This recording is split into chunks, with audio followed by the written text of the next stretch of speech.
Hello বন্ধুরা, কেমন আছো তোমরা সবাই? আশা করি সবাই খুব খুব খুব ভালো আছো। আমরাও কিন্তু সবাই খুব ভালো আছি। তো আজকে আমি আবার চলে এসেছি টিপস অ্যান্ড ট্রিক্স নিয়ে। তো আজকে আমি তোমাদেরকে শেয়ার করছি আমি কি করে মিক্সার গ্রাইন্ডার পরিষ্কার করি।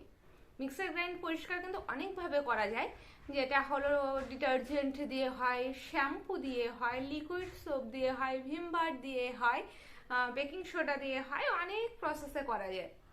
তো এগুলোর মধ্যে যে কোনো একটা প্রসেস দিয়ে কিন্তু খুব ভালোই পরিষ্কার হয়।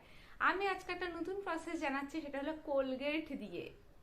একটা পুরানো ব্রাশ যেটা ইউজ হয় না আর কি, টুথব্রাশই যেটা ইউজ হয় না, পুরোনো ব্রাশ, তাতে পুরোনো হোক বা নতুন হোক যাই হোক, তাতে কিছুটা পরিমাণে কোলগেট লাগানো হলো।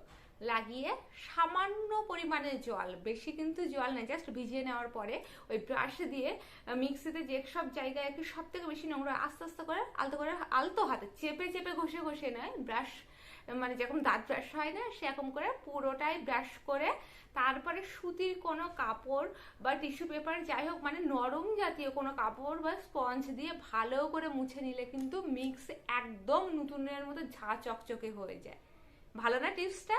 তো কোলগেট দিয়ে কিন্তু এভাবে মিক্সে খুব ভালো পরিষ্কার হয়। আর এছাড়া তো মানে যদি লিকুইড সোপ বা শ্যাম্পু দিয়েও পরিষ্কার করা হয় খুব ভালো হয়।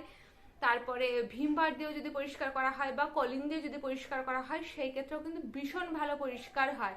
তবে কোলগেটের এই টিপসটা আমার খুব পছন্দের একটা টিপস, তো আমি ভাবলাম তোমাদেরকেও শেয়ার করে, হতে পারে তোমাদের কোনো কাজে লেগে যেতে পারে।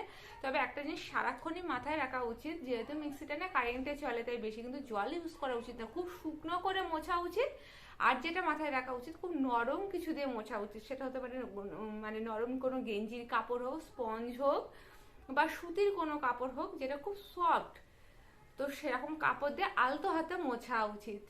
তো এই ছিল আজকে আমার তরফ থেকে টিপস অ্যান্ড ট্রিক্স, যেটা হলো মিক্সার গ্রাইন্ডার পরিষ্কারের।